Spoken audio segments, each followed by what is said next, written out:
নমস্কাৰ, আজি হৈছে 23 মে। অসমৰ লগতে ভাৰতৰ বিভিন্ন প্ৰান্তৰ পৰা আজি সন্ধিয়াৰ কেইবাটাও খবৰ আহি পৰিছে। এই মুহূৰ্তত জনাইছোঁ আজিৰ প্ৰথমটো খবৰ। 30 দিনৰ ভিতৰত একশ্যন, এইবাৰ অবৈধ বাংলাদেশীৰ নিস্তাৰ নাই। এই মুহূৰ্তৰ খবৰ জনাইছোঁ সমূহ ৰাজ্যবাসীক। এইবাৰ অবৈধ বাংলাদেশীৰ বিৰুদ্ধে চৰকাৰৰ দয়া নাই, ক্ষমা নাই। টালি টপলা বান্ধি অসমৰ পৰা ঘূৰি যাব লাগিব নিজ দেশলৈ আৰু চুকে কোণে থকা বাংলাদেশীক 30 দিনৰ সময় দিলে চৰকাৰে। অবৈধ অনুপ্ৰৱেশকাৰীৰ বিৰুদ্ধে অসমতো হ'ব বৃহৎ একশ্যন আৰু 30 দিনৰ ভিতৰতে বিচাৰি উলিওৱা হ'ব অবৈধ অনুপ্ৰৱেশকাৰীক। ভাৰতীয় বুলি দাবী কৰা সন্দেহজনক লোকৰ নথিপত্ৰ কৰা হ'ব পৰীক্ষা আৰু নথিপত্ৰ পৰীক্ষা কৰোৱাত ব্যৰ্থ হ'লেই ঘূৰি যাব লাগিব নিজ দেশলৈ। ম্যানমাৰ, বাংলাদেশৰ পৰা অহা সন্দেহজনক লোকৰ ক্ষেত্ৰত হ'ব এই একশ্যন। ইতিমধ্যে প্ৰতিখন ৰাজ্যকে কেন্দ্ৰৰ তৰফৰ পৰা দিয়া হৈছে নিৰ্দেশনা। ৰাজ্যসমূহক অনুপ্ৰৱেশকাৰীৰ চিনাক্তকৰণ আৰু বিতৰণৰ ক্ষমতা দিছে কেন্দ্ৰই আৰু বিতৰণৰ বাবে চিনাক্ত কৰা ব্যক্তিক ৰখাৰ ব্যৱস্থা কৰিবলৈ নিৰ্দেশ দিছে কেন্দ্ৰৰ ফালৰ পৰা আৰু পৰ্যাপ্ত জিলা পৰ্যায়ৰ ডিটেনশ্যন চেণ্টাৰ স্থাপন কৰিবলৈ নিৰ্দেশ দিছে কেন্দ্ৰৰ ফালৰ পৰা আৰু সীমান্তত চোকা নজৰ ৰাখিবলৈ নিৰ্দেশ BSF আৰু আছাম ৰাইফলছক আৰু অবৈধ বাংলাদেশী আৰু ৰোহিংগিয়াৰ অনুপ্ৰৱেশকাৰী ৰোধৰ বাবে এই সিদ্ধান্ত গ্ৰহণ কৰিছে কেন্দ্ৰীয় চৰকাৰে আৰু এইবাৰ অবৈধ বাংলাদেশীৰ বিৰুদ্ধে চৰকাৰৰ দয়া নাই, ক্ষমা নাই। আহিছোঁ পৰৱৰ্তী খবৰৰ মাজলৈ। যিসকলে ই-ৰিক্সা চলায় আৰু ই-ৰিক্সাত যাত্ৰা কৰে তেওঁলোকৰ বাবে এক অত্যন্ত জৰুৰী খবৰ, কিয়নো এইবাৰ ই-ৰিক্সাক লৈ ৰাজ্য চৰকাৰে বান্ধি দিলে কেতবৰ নীতি নিৰ্দেশনা। ৰাজপথত নিয়ম নমনা ই-ৰিক্সা চালক সাৱধান, নিয়ম নামানিলে ভৰিব লাগিব 10,000 টকাৰ জৰিমনা। নিয়ম নমনা নথিপত্ৰবিহীন ই-ৰিক্সা চালকৰ বিৰুদ্ধে কঠোৰ হৈছে এতিয়া প্ৰশাসন। য'তে ত'তে কৰিব নোৱাৰিব পাৰ্কিং আৰু ই-ৰিক্সা চলাবলৈও এতিয়াৰ পৰা লাগিব পৰ্যাপ্ত পৰিমাণৰ জ্ঞান। নিয়ম নামানিলে 10,000 টকা পৰ্যন্ত বিহা হ'ব জৰিমনা। জিলাই জিলাই ই-ৰিক্সাৰ বিৰুদ্ধে চলিছে এতিয়া বৃহৎ অভিযান। কোনো ই-ৰিক্সাই ৰাজপথত চলাব নোৱাৰিব দৌৰাত্ম।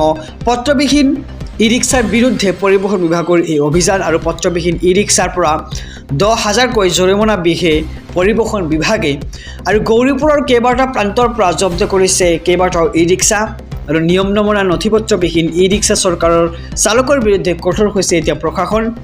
য'তে ত'তে আপুনি ই-ৰিক্সা পাৰ্কিং নকৰিব।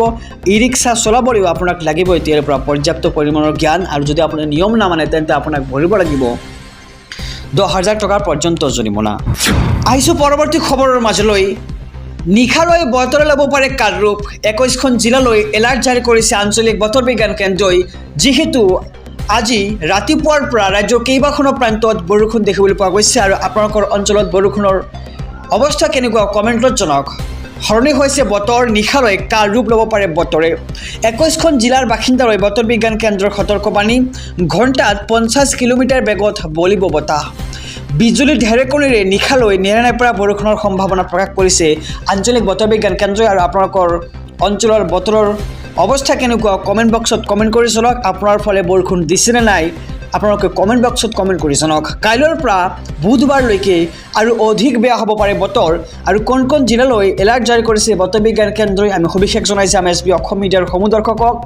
ধুবুৰী, কোকৰাঝাৰ, বঙাইগাঁও, গোৱালপাৰা, চিৰাং, বৰপেটা, বাক্সা, কামৰূপ মেট্ৰ', ওদালগুৰিত আঞ্চলিক বতৰ বিজ্ঞান কেন্দ্ৰই জাৰি কৰিছে এলাৰ্ট আৰু ইয়াৰ সমান্তৰালকৈ মৰিগাঁও, পশ্চিম কাৰ্বি আংলং, ডিমা হাছাও, কাছাৰ, শ্ৰীভূমি, হাইলাকান্দি, হোজাই, নগাঁও, শোণিতপুৰ, বিশ্বনাথ, কাৰ্বি আংলং আৰু বুধবাৰ পৰ্যন্ত ৰাজ্যৰ প্ৰান্তে প্ৰান্তে আহিব ধাৰাসাৰ বৰষুণ।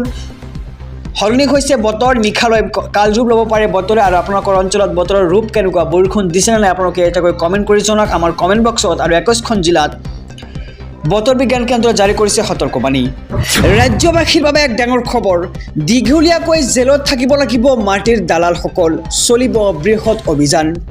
মাটিৰ দালালক লৈ মুখ্যমন্ত্ৰী ডক্টৰ হিমন্ত বিশ্ব শৰ্মাৰ ডাঙৰ ঘোষণা। মাটিৰ দালালক লৈ পুনৰ সকিয়নি মুখ্যমন্ত্ৰী ডক্টৰ হিমন্ত বিশ্ব শৰ্মাৰ। কোনো মাটিৰ দালাল হাৰি যাব নোৱাৰিব এতিয়াৰ পৰা। মাটিৰ দালালক NSAত গ্ৰেপ্তাৰ কৰা হ'ব আৰু ইতিমধ্যে 2-3জন মাটিৰ দালাল গ্ৰেপ্তাৰ কৰা হৈছে। ইতিমধ্যে দীঘলীয়াকৈ জেলত যাব লাগিব সকলো মাটিৰ দালালে আৰু কচুতলিত কেইটামান মাটিৰ দালাল আছে যিয়ে মানুহখিনিক মাতি আনে আৰু সেইকেইটা দালালকো শীঘ্ৰেই কৰা হ'ব গ্ৰেপ্তাৰ। এনেদৰে মুখ্যমন্ত্ৰী ডক্টৰ হিমন্ত বিশ্ব শৰ্মাই মাটিৰ দালালসকলক দিছে কঠোৰ সকিয়নি। মাটিৰ দালালক পুনৰ সকিয়নি মুখ্যমন্ত্ৰী ডক্টৰ হিমন্ত বিশ্ব শৰ্মাৰ। কোনো মাটিৰ দালাল হাৰি যাব নোৱাৰিব। এতিয়াৰ পৰা মাটিৰ দালালক NSAত গ্ৰেপ্তাৰ কৰা হ'ব এতিয়াৰ পৰা।